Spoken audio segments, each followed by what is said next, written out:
জাতীয়তাবাদী দল বিএনপি কর্তৃক আহত আজকের ওই মহল্লা সমাবেশের সম্মানিত সভাপতি উপস্থিত আছেন অত্র অঞ্চলে খেটে খাওয়া মানুষ এবং আমার মাতৃকুল্য মা বোনেরা, আসসালামু আলাইকুম ওয়া রাহমাতুল্লাহি ওয়া বারাকাতুহু। আপনারা কিসের জন্য পড়ছেন, কিসের জন্য আসছেন সেটা সবাই জানা আছে। আমি ওইগুলিতে যাবো না, সময় কম। পাশে একটা জানাজা আছে। আবার কথা না বলি, মাইক নাই তো।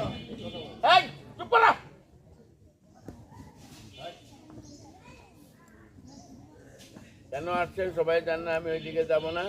পাশে একটা জানাজা আছে। আবার সকালবেলায় মা বোনেরা, বাচ্চারা, আপনারা সবাই নাস্তা না খেয়ে আসছেন। একটা নাস্তার ব্যবস্থা এই অঞ্চলের আপনারাই ব্যবস্থা করছেন, এটা আমরা খেয়ে যাবেন বলে আমি অনুরোধ করব। সামনে নির্বাচন, বিগত 4টা নির্বাচন ছাড়া, আপনারা আগে পরে নির্বাচন যারা মুরব্বী আছেন তারা অংশগ্রহণ করেছেন।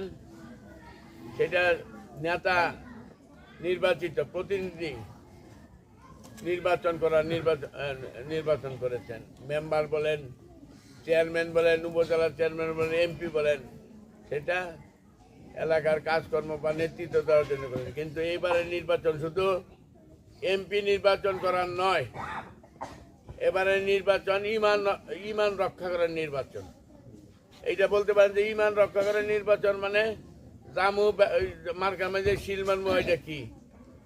হ্যাঁ, এটা হলো আজকে নির্বাচনকে কেন্দ্র করে নেতৃত্ব নেওয়ার জন্য, নেতা হওয়ার জন্য, এমপি হওয়ার জন্য, মুসলমানিত্ব কায়দা নেওয়ার জন্য, মুসলমান ইসলাম ধর্মের প্রতি দুর্বল, আল্লাহ খোদার প্রতি দুর্বল, হযরত মুহাম্মদ সাল্লাল্লাহু আলাইহি ওয়াসাল্লাম এর প্রতি দুর্বল। কারণ ওনার ছাপায় তারা কে দিতে পারে, পেঁচে দিতে পারবে না।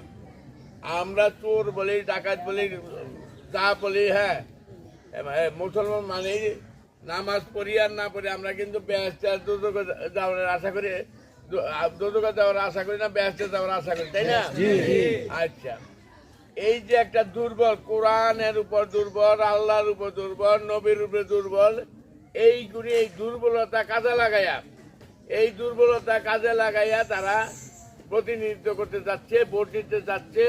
সেই জন্য বললাম যে তাদের এই প্রলোভন, মিথ্যা কথা, কোরআন, ওরা বেহেশতে যাওয়ার টিকিট বিক্রি করে, এইগুলি বিশ্বাস করে যদি ভোট দেন তাহলে ইমান নষ্ট হইল। ইমান নষ্ট, যত বড় হাজি